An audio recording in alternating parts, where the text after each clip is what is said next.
اللہم صلی علی سیدنا و مولانا محمد معدن الجود والکرم وآلہ وصحبہ وبارک وسلم۔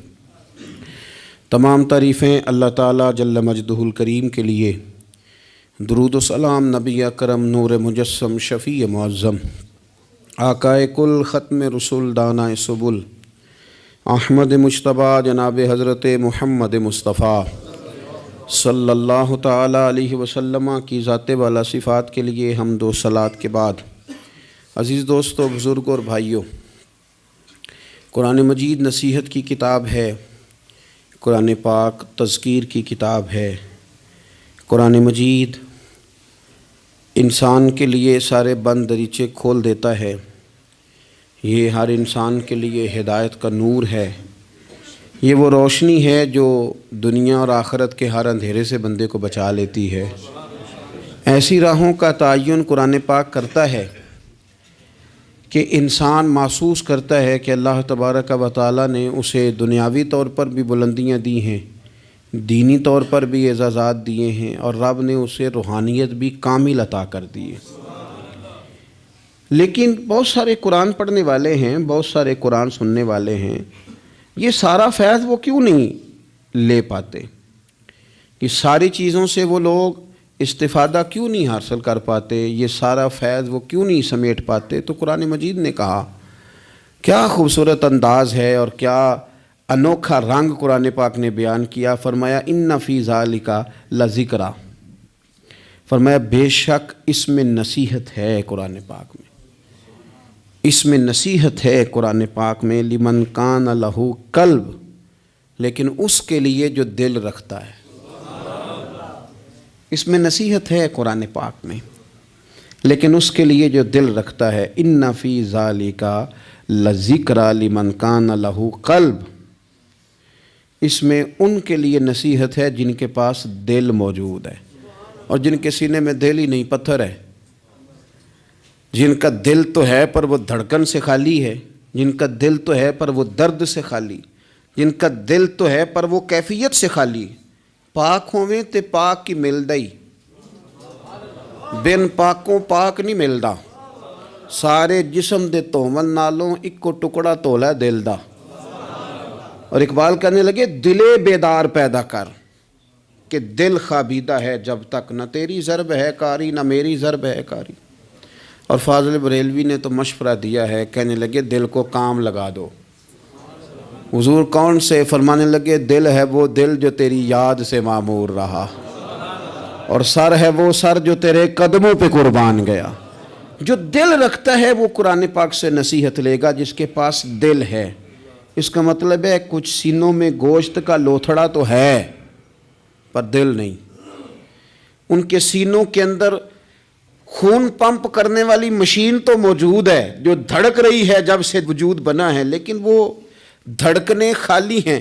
دل جب دھڑکتا ہے تو وہ کسی کے لیے دھڑکنا چاہیے، اور کسی کا درد ہو دل میں۔ اللہ تعالیٰ نے قرآن مجید میں فرمایا کہ میں نے دل دو نہیں بنائے، دل ایک بنایا۔ اس میں کہ کہیں یہ نہ ہو کہ دو دل ہوں تو ادھر کوئی اور ہو ادھر رب ہو۔ فرمایا نہیں، دل ہی ایک بنایا ہے، کوئی اور آ ہی نہیں سکتا، یا خدا رہے گا یا محمد مصطفیٰ رہیں گے صلی اللہ علیہ وسلم۔ دل ہی ایک بنایا ہے، اور دل ہے وہ دل جو تیری یاد سے معمور رہا۔ دل دھڑکے اور پھر وہ تڑپے، وہ کسی کے دکھ میں تڑپے، وہ کسی کے درد میں تڑپے، وہ کسی کی پریشانی پہ تڑپے، وہ کسی کی محبت میں تڑپے۔ اور جب وہ خوب تڑپے نا تو وہ تڑپ جو ہوتی ہے، کچھ زخم ایسے ہوتے ہیں جن کا مزہ آتا ہے۔ یعنی جب بعضوں کا زخم ٹھیک ہونے پہ آئے تو آپ اسے تھوڑا سا ہاتھ لگائیں تو وہ تھوڑا سا نا مزہ دیتا ہے۔ کچھ زخموں کا بھی مزہ ہوتا ہے۔ آتش کہنے لگا، وہ مزہ دیا ہے تڑپنے کہ میری آرزو ہے یا رب، میرے دونوں پہلوؤں میں دل بے قرار ہوتا۔ میرا دل کرتا ہے دو دل ہوتے، میں ایک سے تڑپا ہوں تو اتنا مزہ ہے، اگر میں دو سے تڑپتا تو کتنا مزہ ہوتا۔ میرے دونوں پہلوؤں میں دل بے قرار ہوتا۔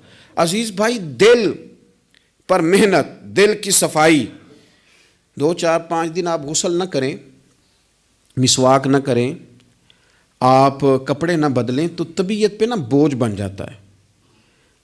اپنے آپ سے ہی بندے کو تھوڑی سی نا کوفت محسوس ہوتی ہے۔ تو اگر 4-5 دن 6 دن اسی طرح گزر جائیں تو پھر انسان محسوس کرتا ہے کہ یار یہ میں کدھر آ گیا ہوں۔ اب وہ جب گھر آتا ہے سفر سے لوٹ کے تو پھر وہ کپڑے نکالتا ہے تو کھانے سے پہلے غسل کرتا ہے، کھانے سے پہلے نہاتا ہے، کپڑے بدلتا ہے، مسواک کرتا ہے، طبیعت میری ٹھنڈی ہو گئی، اب ذرا مجھے نا میں فریش ہو گیا ہوں جی، اب میری طبیعت سے ہلکی پھلکی سی ہو گئی ہے جی میری طبیعت۔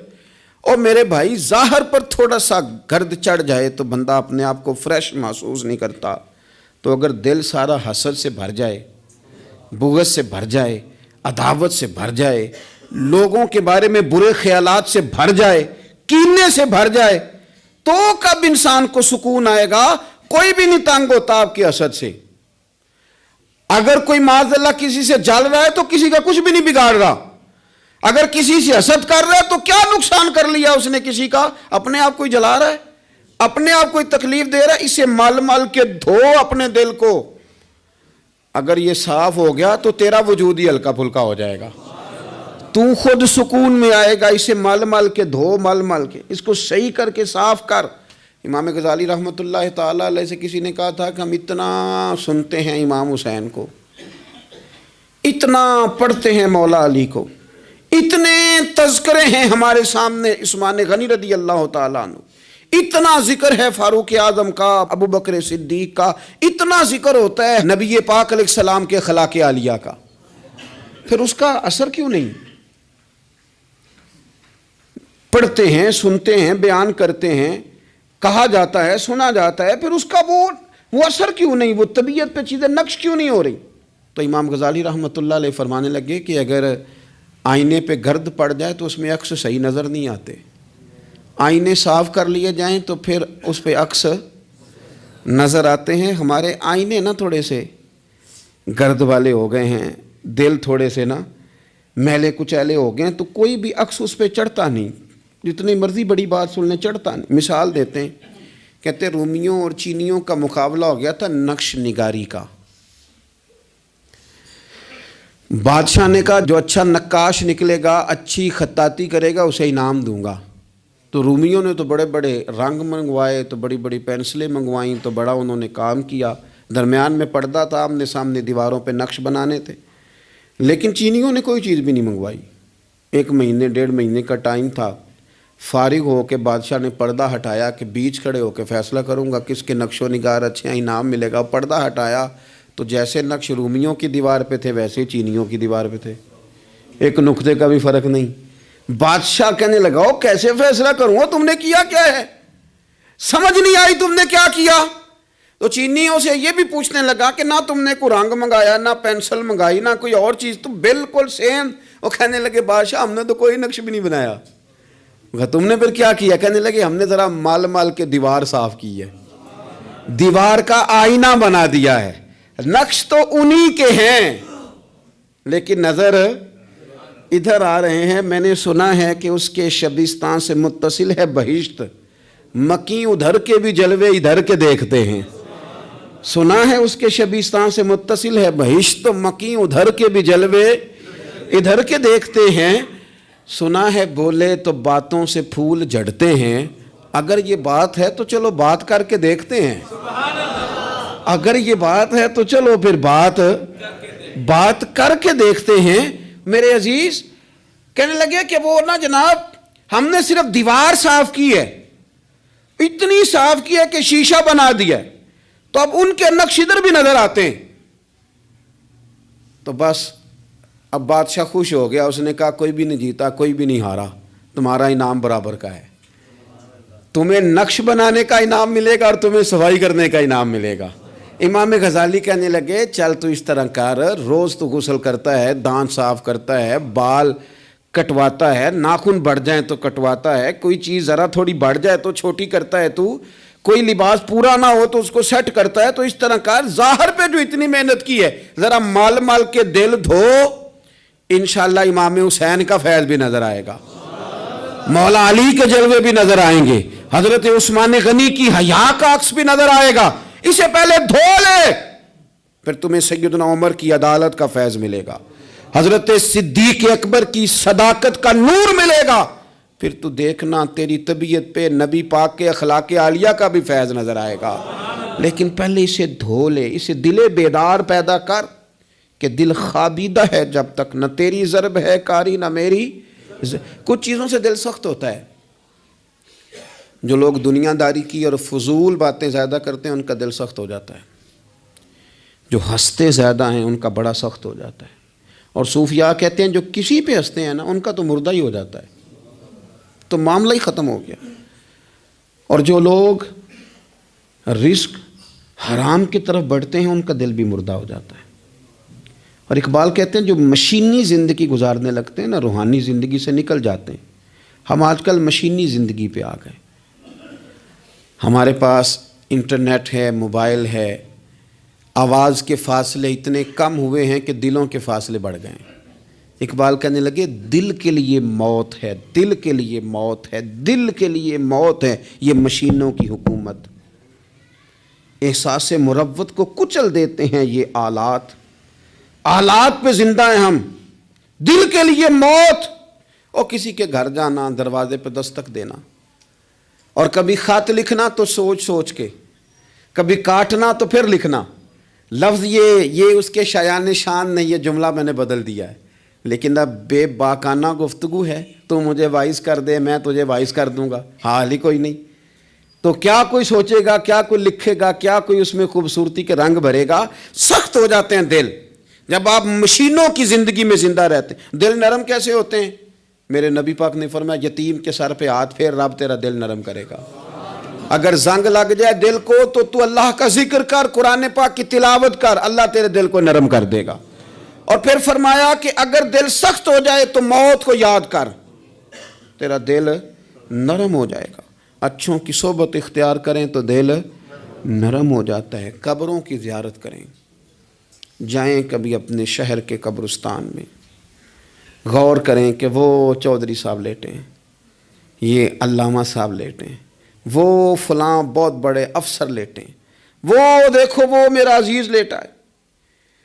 وہ ہارون رشید نے کہا حضرت داؤد تائی سے نصیحت کر دیں، تو فرمانے لگے باپ کدھر ہے تیرا؟ کہا حضور قبرستان میں، اماں قبرستان میں، دادا نانا بڑے بھائی سب قبرستان۔ فرمایا میں کیا نصیحت کروں؟ او پئیاں دس دیاں نہیں قبراں جنہاں تے پھول پئے، ادھروں کوئی بھی نہیں آمدا، تے ادھروں لکھاں گئے، تے سہ جوڑ سنگت دے ڈٹھے، سہ جوڑ 100 سال کی دوستیاں، سہ سال سنگت دے ڈٹھے، او تکو آخر وتھاں پئیاں، اور جنہاں بعد اسی پل نہیں سنجیندے، ایک پل نہیں سنجیندے، پھر وہ شکلاں بھی یاد نہ رہیاں، سہ جوڑ۔ کہا یہ کوئی کم ہے دل کو نرم کرنے کے لیے تیرے پاس موت کا تذکرہ، قبروں کی زیارت کو تھوڑی ہے؟ یہ چیزیں دل نرم کرتی ہیں یار، نرم کرتی ہیں چیزیں دل۔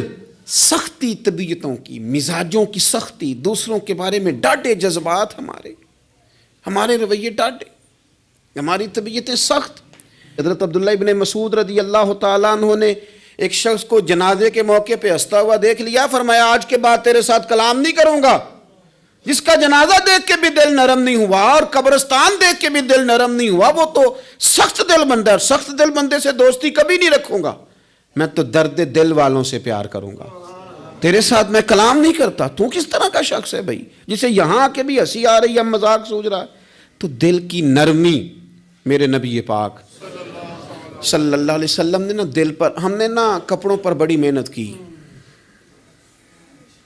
ہم نے چہروں پر بڑی محنت کی، ہم نے اپنے ظاہر کو سنوارنے پر ہم نے اپنے حق میں بڑے بڑے لفظ یاد کیے، بڑی کہانیاں یاد کی، پر دل کے لیے محنت، اس پر محنت ہی نہیں کی۔ اعلیٰ حضرت فاضل بریلوی کتنے بڑے عالم ہیں، 1000 کتاب کے مصنف، اور ان کے فتاوی موجود ہیں کہ جس بندے کا تلفظ ٹھیک نہ ہو، یعنی جو ضروری قواعد ہیں وہ قرآن پاک کے جس کو نہ آتے ہوں، اس کے پیچھے نماز نہیں۔ جو ہا اور ہا میں فرق نہیں کر سکتا، حمزہ اور عین میں فرق نہیں کر سکتا، وہ الفاظ کا معنی بگاڑ دے گا۔ لیکن اعلیٰ حضرت چونکہ صوفی ہیں، درویش ہیں، علم کے ساتھ تو ایک اور رنگ بھی بیان کرتے ہیں۔ وہ کہتے ہیں یہ نہ ہو کہ صرف تو حروف کے ہیر پھیر میں لگا رہے، صغرے کبرے ٹھیک کرتا رہے، دارابا یادرب کے چکر میں پڑا رہے، اور دل پر تو توجہ ہی نہ دے۔ فاضل بریلوی رحمۃ اللہ علیہ فرمانے لگے کہ دو علماء نے قرآن ایک درویش کے پیچھے نماز پڑھی تو مستحب جو قواعد تھے نا جن کے بغیر نماز وہ ٹھیک نہیں تھے ذرا ان کے، تو وہ کہنے لگے دیکھا جی اتنے بڑے پیر صاحب ہیں اور ان کی تو قرات ہی ٹھیک نہیں، تلفظ ہی ٹھیک نہیں، حالانکہ لفظ تاثیر سے بنتے ہیں تلفظ سے نہیں، لفظ تاثیر سے بنتے ہیں تلفظ سے نہیں۔ اہل دل آج بھی ہیں اہل زبان سے آگے، انہوں نے کہا جی بابا جی کا تو تلفظ ہی ٹھیک نہیں۔ اعلیٰ حضرت نے لکھا ہے ملفوظات شریف میں، فرماتے ہیں پھر وہ نہ نہانے کے لیے چلے گئے نماز پڑھ کے فارغ ہو کے، تو وہ پانی میں اتر گئے تو شیر ان کے کپڑے اٹھا کے لے گیا۔ اب کتنی کو دیر پانی میں رہتے، نکلے بھی تو کیسے نکلے، شرم آتی ہے۔ مختصر لباس پہن کے وہ غسل کرنے کے لیے گئے تھے، اب پانی میں سردی، کتنی کو دیر بندہ پانی میں رہے۔ لوگوں نے آ کے کہا حضور وہ آپ کے مہمان تو الجھ گئے، بڑے بری طرح پھنس گئے، مہربانی فرمائے ان کو تو بچائیں، وہ تو سخت الجھن میں۔ کہ کیا ہوا؟ کہنے لگے وہ شیر کپڑے لے گیا اور وہ پانی میں ہے، اب کچھ تو ہونا چاہیے۔ تو وہ بزرگ گئے، جا کے نہ دور کھڑے ہو کے شیر کو آواز دی، شیر کو۔ حضور کے صحابی تھے نا حضرت سفینہ، قافلے سے رستہ بھول گئے، ایک سائڈ پہ ہو گئے تو سامنے شیر آ گیا۔ میں نے کہا ہے لیکن جب آ جائے تو، جب شیر سامنے آ جائے، جب سامنے آ جائے پھر پتہ چلتا ہے کہ یہ تو واقعی آ گیا ہے، پھر انداز اور ہوتا ہے۔ حضرت سفینہ کے سامنے شیر ہی آ گیا، مشکات میں شیر آیا۔ اب کوئی بھاگتا ہے، کوئی چڑھتا ہے درخت پہ، کوئی لکڑی اٹھاتا ہے، کوئی اسلحہ پکڑتا ہے۔ حضرت سفینہ فوراً بولے، کہنے لگے او شیر ذرا خیال کرنا میں رسول اللہ کا غلام ہوں۔ پھر آکھیا شیر سفینہ تائی جا را یا را جاندے، او جڑے غلام رسول اللہ دے اسی غلام ہونا دے۔ شیر دو میں لاتا رستہ چھوڑ گیا، اور بابا جی بھی گئے، فاضل بریلوی کہتے ہیں شیر کو آواز دی، شیر دوڑا آیا، آگے کہنے لگے وہ ہمارے مہمانوں کے کپڑے لے گیا، تو یہ شرم نہیں آتی؟ تو شیر کپڑے اٹھا کے واپس لایا۔